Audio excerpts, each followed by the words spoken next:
रामकृष्ण हरिमाऊली. आजचा आपला टॉपिक आहे हेतू. सर, हेतू हेतू म्हणजे धुराला हेतू म्हणलेला तीच हेतू का? हो वागा, तीच हेतू. पण ती जी आपण हेतू शिकला होता त्याच हेतूचं सदहेतू आणि असद हेतू आणि तुझ्या भाषेमध्ये जी परीक्षेमध्ये 100% प्रश्न येणार आहे, 100 नाही 200% प्रश्न येणार आहे. असद हेतू हॉट टॉपिक आहे, हेत्वाभास. आणि त्यालाच त्यालाच काय म्हणतात, हेत्वाभास असं म्हणतात. ती पण व्यवस्थित शिकू. पण त्याच्या अगोदर हेतू म्हणजे काय शिकणं महत्वाचं आहे. सर, मी डेफिनेशनचं लेक्चर बघितलं तुमचं. त्या लेक्चरमध्ये हेतू म्हणजे धूर. सर, तुम्ही मला पूर्ण अनुमान प्रमाण शिकवत असताना हेतू म्हणलं की धुराला आठवायचं, हेतू म्हणलं की धुराला आठवायचं. सर, पक्ष म्हणलं की पर्वताला आठवायचं. आणि सर, साध्य म्हणलं की अग्नीला आठवायचं. ह्या गोष्टी तुम्ही मला परफेक्ट शिकवल्यात. पण इतकं मला डिटेल शिकण्याची का गरज आहे सर? हेतू एक गोष्ट लक्षात घे. पर्वतावर जी जाळ लागलेला होता तुझ्यापर्यंत कसं ज्ञान प्राप्त झालं तुला? तू स्वतः जाऊन बघितलास का जाळ लागलेला? अजिबात नाही. लांब बसून त्या घरात बसूनच तू कार्यक्रम समजून घेतलास. पण कशावरून? धुरावरून. म्हणजे कुठल्या बी गोष्टीचे जर मला प्रेडिक्शन करून जर मला नॉलेज घ्यायचं असलं तर मला हेतू हेतू आणि हेतूचीच गरज पडते. सर, इतका महत्वाचा आहे का सर हेतू? हो, इतका महत्वाचा आहे. सर, अमृतासारखा हेतू महत्वाचा आहे. अनुमान प्रमाण जर शिकत आहे सर, लाईक अमृत. अनुमान प्रमाण पूर्ण ह्याच्यावर आधारित आहे, पूर्ण ह्याच्यावर बेस्ड आहे. जर हेतूच नाही तर प्रेडिक्शनच नाही. आणि जर प्रेडिक्शनच नाही सर तर अनुमानच नाही. आणि अनुमान नाही सर तर अणुमिती बी नाही. म्हणजे सर, नॉलेज देखील नाही. म्हणजे मला जर नॉलेज घ्यायचं असलं तर हेतू किती महत्वाचा आहे ही गोष्ट लक्षात घे. सर, बापरे, तुमची गोष्ट तर बरोबर आहे. जर हेतूच नसेल तर मला अनुमान प्रमाण शिकायची बी गरज नव्हती आणि अणुमितीचा कार्यक्रम बी शिकायची गरज नव्हता. ड्यू टू हेतू मला अनुमान बी शिकावं लागले आणि अणुमिती पण शिकावं लागत आहे. बघ सर, आजचा टॉपिक कुठला आहे बघ. हेतू शिकणार आहोत, नंतर सदहेतून असदहेतू. ऍट द एंड कार्यक्रम संपला अनुमान प्रमाणाचा. पण असद हेतूवर 100% प्रश्न येत असतो आणि सद हेतू देखील तितकंच महत्वाचं आहे. 5 मार्कासाठी एसक्यू येतच असतो वागा. बर सर, माझा टॉपिक कुठला आहे? सर, माझा टॉपिक आहे हेतू.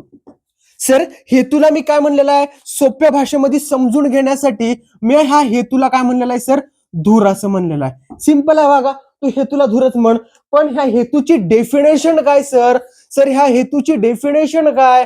सर, पंच अवयवी वाक्यामध्ये देखील सर प्रतिज्ञा झाल्यास काय आलेलं होतं सर? हेतू. म्हणजे कुठल्याही कार्याचं जे कारण आहे त्याला हेतू म्हणलं होतं.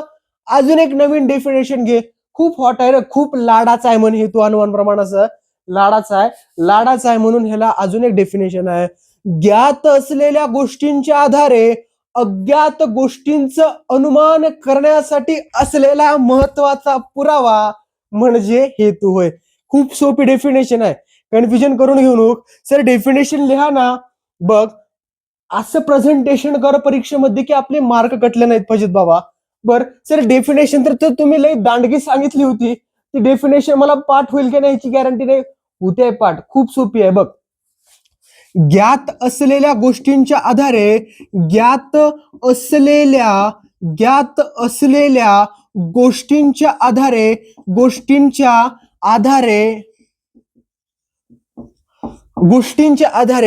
अज्ञात. सर, अज्ञाताला बघा इथं सर, अज्ञात गोष्टींचं अनुमान करणारा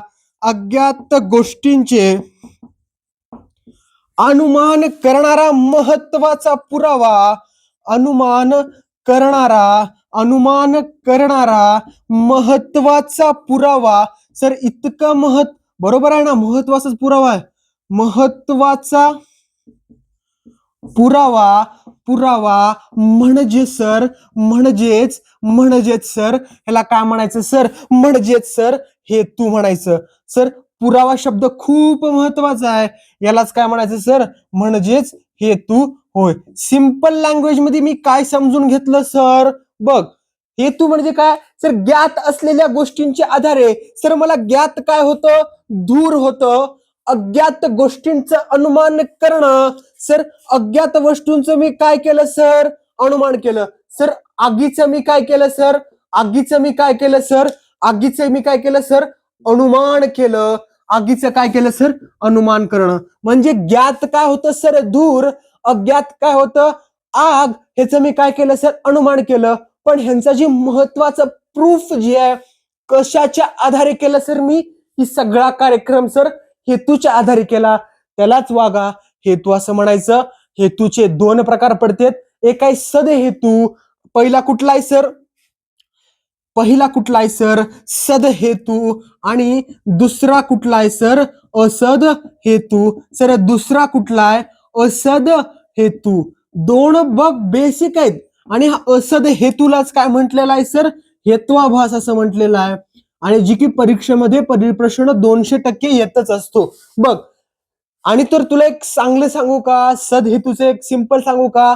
जर तुला ट्रू नॉलेज होत असलं, खरं खरं ज्ञान जर होत असलं, तर तू काय म्हणायचं? सद हेतू म्हणायचं. आणि जर तुला खोटं खोटं जर ज्ञान होत असलं, तर तुला काय म्हणायचं? असद हेतू म्हणायचं. सोप्या भाषेत असंच लक्षात ठेवू. सद म्हणजे सच्चाई के रास्ते पे चलने वाला और असद म्हणजे काय सर? बुराई के रास्ते पे चलने वाला. इतकंच लक्षात ठेव. हेत्वाभास म्हणजे तीच इल्युजन क्रिएट करणारा काय सर? हेत्वाभास आहे. बघ, या लेक्चर मध्ये मी तुला इतकंच क्लिअर करून देणार होतो की हेतू कशाला म्हणायचं? ज्ञात असलेल्या गोष्टींच्या आधारे अज्ञात गोष्टींचं काय केलं? अनुमान करणारा जी महत्वाचा पुरावा आहे सर, प्रूफ जे आहे, तर त्याला काय म्हणायचं? हेतू म्हणायचं. हेतूचे दोन प्रकार पडतात म्हणायचं, सद हेतू आणि असद हेतू.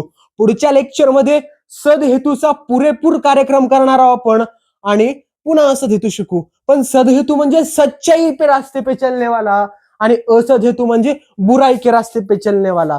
जैसे मैं चलता हूं सर वो सद हेतू है और जो दुसरे चलते हो सर असद हेतू है. इतकंच ह्या लेक्चर मधून समजून घे. बस एवढंच समजून घ्यायचं होतं. पुढच्या लेक्चर मध्ये सद हेतूचा पुरेपूर कार्यक्रम करू. तोपर्यंत रामकृष्ण हरी.